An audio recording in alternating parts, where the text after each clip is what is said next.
분주하게 세상을 살다가 마음의 먹먹함이 내 삶을 짓누를 때 그제서야 주님을 찾습니다. 행복을 느낄 겨를도 없이 분주하게 세상을 살다가 인생의 허무함이 내 삶을 짓누를 때 그제서야 주님을 찾습니다.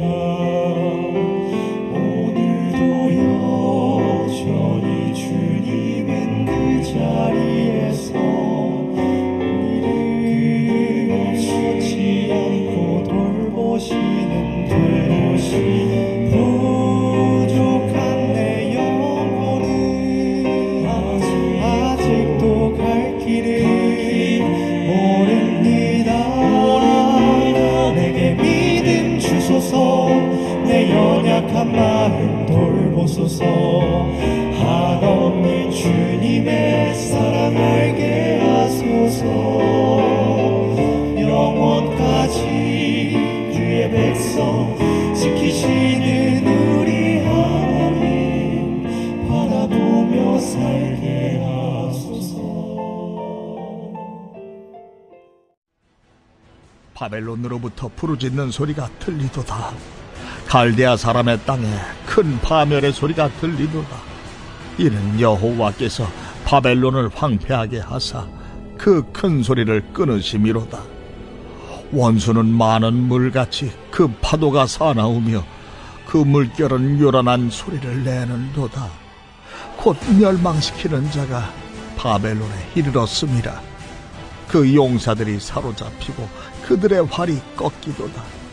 여호와는 보복의 하나님이시니 반드시 보응하시리로다.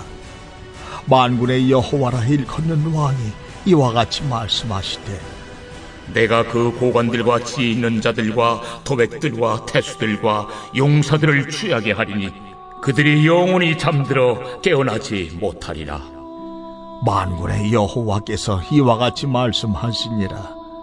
바벨론의 성벽은 회파되겠고 그 높은 문들은 불에 탈 것이며 백성들의 수고는 헛될 것이요 민족들의 수고는 불탈 것인즉 그들이 쇠잔하리라.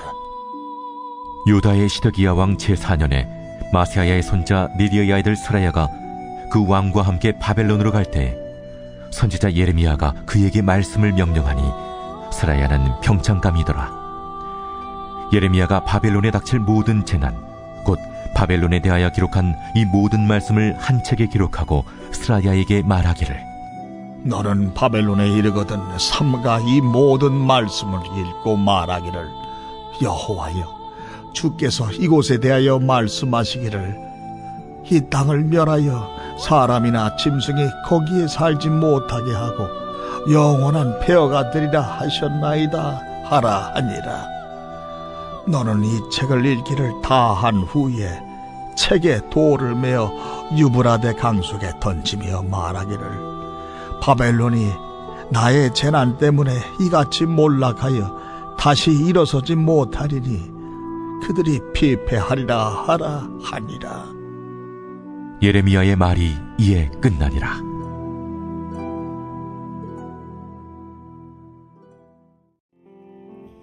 하늘을 볼 겨를도 없이 정신없이 세상을 살다가 마음의 먹먹함이 내 삶을 짓누를 때 그제서야 주님을 찾습니다. 행복을 느낄 겨를도 없이 분주하게 세상을 살다가 인생의 허무함이 내 삶을 짓누를 때 그제서야 주님을 찾습니다. 오늘도 사랑의 주님은 그 자리에서 끝까지 놓지 않고 붙드시는데 부족한 내 마음은 아직 돌아올 줄 모릅니다. 모든 것을 다 잃은 것 같던 순간에도 모든 아픔이 다 내 것인 것 같다 해도 항상 지키시는 나의 주, 세상을 살아가는 대신에 내게 믿음 주소서. 내 연약한 마음 돌보소서. 한없는 주님의 사랑 알게 하소서. 영원까지 그의 백성 지키시는 우리 하나님 바라보며 살게 하소서. 하늘 보며 살게 하소서.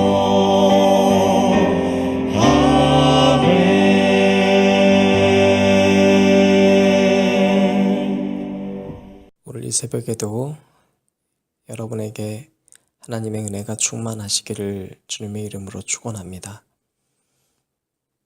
늘상 하는 이야기지만 설교자는 대단할 수가 없습니다. 설교자의 역할은 하나님의 말씀을 대신 전하는 것이기 때문입니다.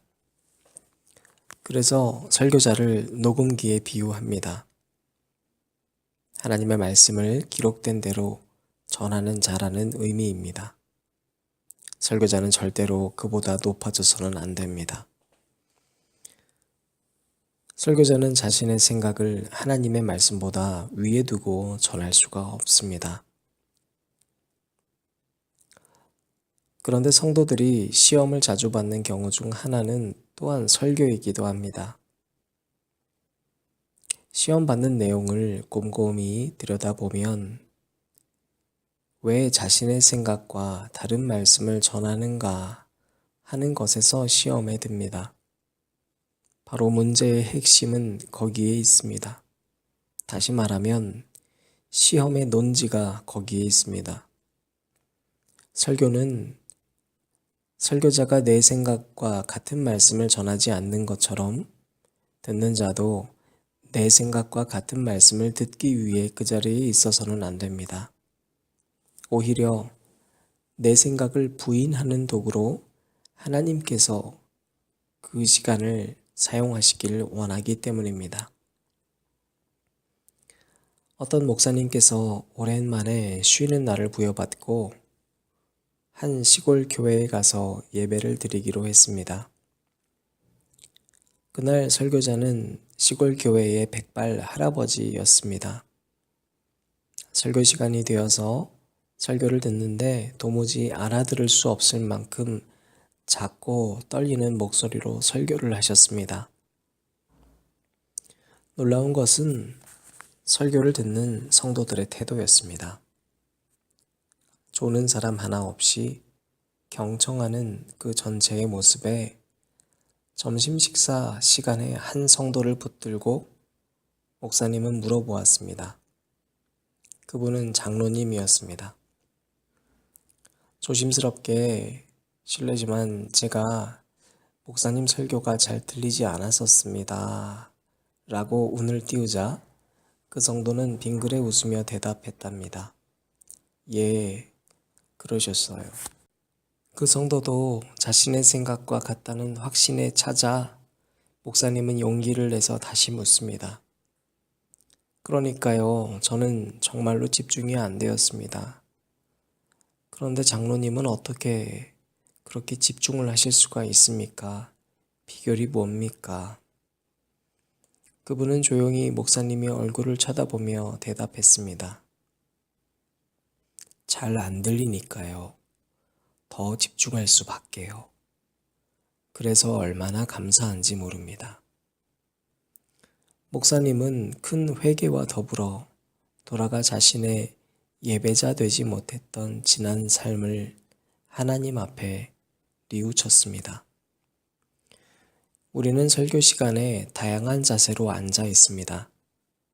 집중하는 사람도 있지만 그 중에 시간이 바쁜 사람은 시작 시간과 동시에 끝날 시간을 생각하고 억지로 그 자리에 온 사람은 불만 가득한 모습으로 고개를 푹 숙이고 있고 유머가 풍부한 사람은 시작 시간과 동시에 재미있는 유머가 나올 포인트만 기다리고 기도 제목이 있는 사람은 간절한 소원에 대한 답을 기대하고 꼬투리를 잘 잡는 사람은 오늘은 목사님이 어떤 실수를 할 것인가를 기다리고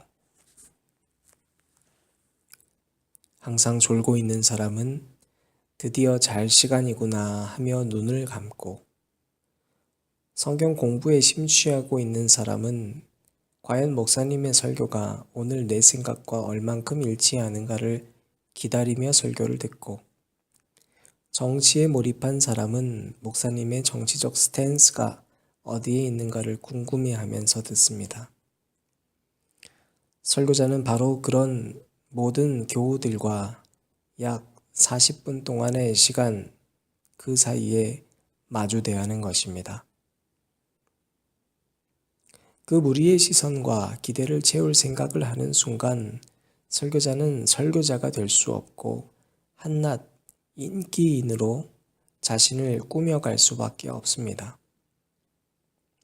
설교자는 그 40분의 시간 동안 최선을 다해 말씀을 가르치는 것, 하나님의 사랑을 가르쳐 자존감을 회복시키고 그로 인해 돌이켜 회개하게 하고 말씀을 실천하며 살아가도록 하는 그 삶에 대하여 가르칠 수밖에 없습니다. 그래서 설교자는 녹음기가 되어야 합니다.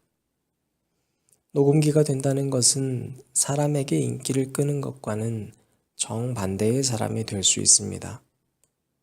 왜냐하면 유머를 기대하는 사람에게는 진지한 신앙의 성숙을, 기도에 대한 소원의 이루어 주심보다는 주시는 말씀의 순종함을, 꼬투리를 잘 잡는 사람에게는 그 자신이 죄인됨을, 조는 사람을 위해서는 오히려 그 시간을 통해 그 사람을 깨우는, 성경 지식에 심취한 사람에게는 지식이 아닌 행동을, 내 생각과의 비교를 기대하는 사람에게는 오히려 그 반대의 조명을, 정치에 몰입한 사람에게는 그 반대편의 사람을 사랑하게 하는 것이 설교자의 위치이기 때문입니다. 사랑하는 교우 여러분, 올 한 해 동안 제 설교로 여러분이 힘들어 하신 것은 없는가 잠시 돌아보며 묵상하게 됐습니다. 부탁하건대 부족한 제 설교 때문에 하나님께서 여러분을 사랑하신다는 정체성을 잃어버리지 마십시오. 부족한 제 혀 때문에 여러분이 회개해야 할 사람이라는 본분을 잃어버리지 마십시오. 부족한 제 글로 인해서 여러분이 이 글에만 몰두하여 사랑을 실천해야 되는 사람됨을 이루어가야 하는 사명을 잃어버리시면 안 됩니다. 나아가 제가 여러분에게 설교하는 것은 여러분의 위치는 듣는 자리가 아니라 세상에서 말해야 하는 자리요. 세상에서 앉아 있는 것이 아니라 일어나 행동해야 되는 자리임을 일깨우기 위해 제가 설교한다는 사실을 잊어버리시면 안 됩니다. 본문 말씀에서 에레미야는 스라야에게 명령합니다. 스라야는 선지자도 아닌 병참감에 불과했습니다. 일개 병참감인 스라야에게 하나님은 예레미야를 통하여 명령하시기를 61절부터 이렇게 말씀하고 계십니다.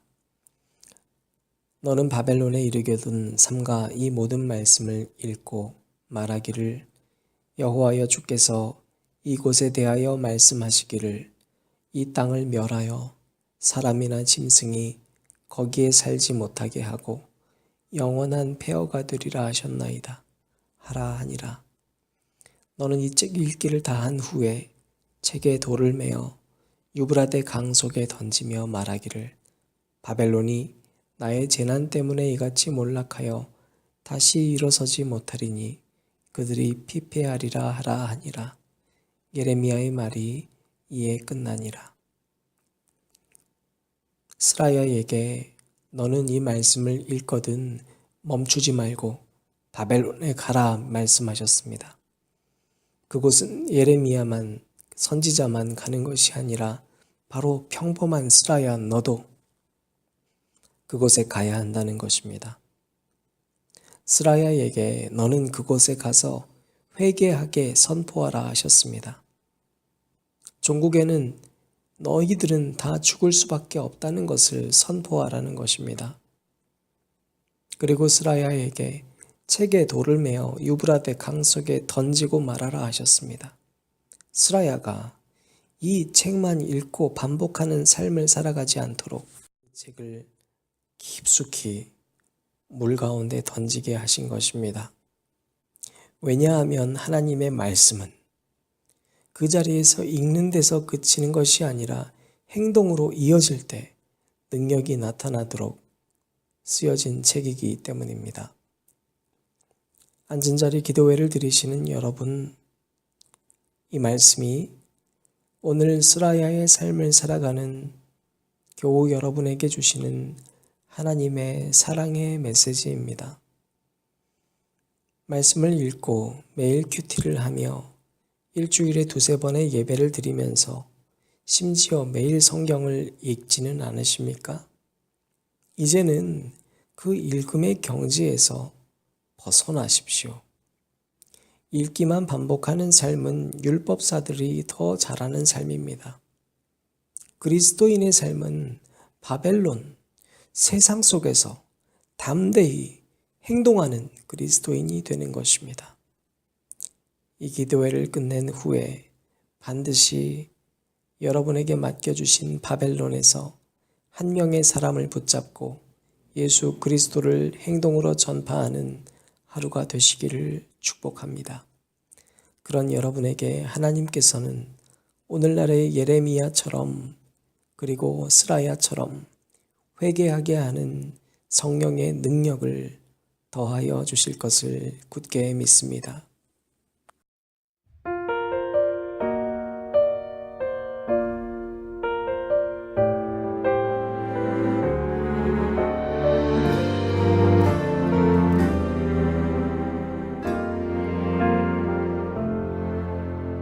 하늘보다 더 높은 주님의 사랑 내 안에 조용히 다가와 그 땅을 보라 하시네. 바다보다 더 깊은 주님의 사랑 내 앞에 조용히 다가와 그 땅을 향하여 나가라 하시네. 주님의 사랑,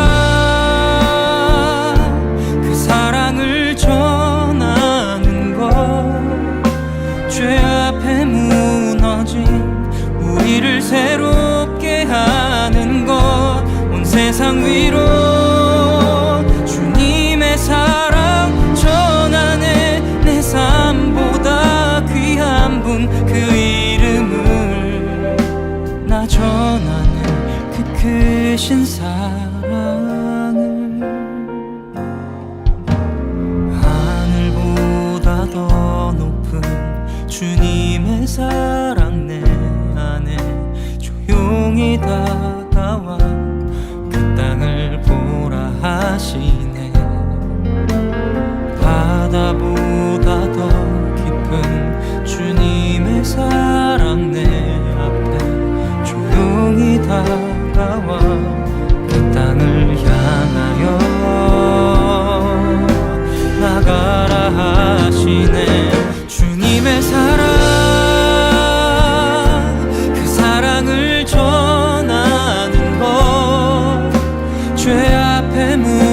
무너진 우리를 새롭게 하는 것 온 세상 위로 주님의 사랑 전하네 내 삶보다 귀한 분 그 이름을 나 전하네 그 크신 사랑을 한없는 그 사랑 오직 예수 그 이름 온 땅에 외치네 웬만한 땅 위에 주님의 사랑 그 사랑을 전하는 것 죄 앞에 무너진 우리를 새롭게 하는 것 온 세상 위로 주님의 사랑 전하네 내 삶보다 귀한 분 그 이름을 나 전하네 그 크신 사랑을 그 사랑을 전하는 것 죄 앞에 무너진 우리를 새롭게 하는 것 온 세상 위로 주님의 사랑 전하네 내 삶보다 귀한 분 그 이름을 나 전하네 그 크신 사랑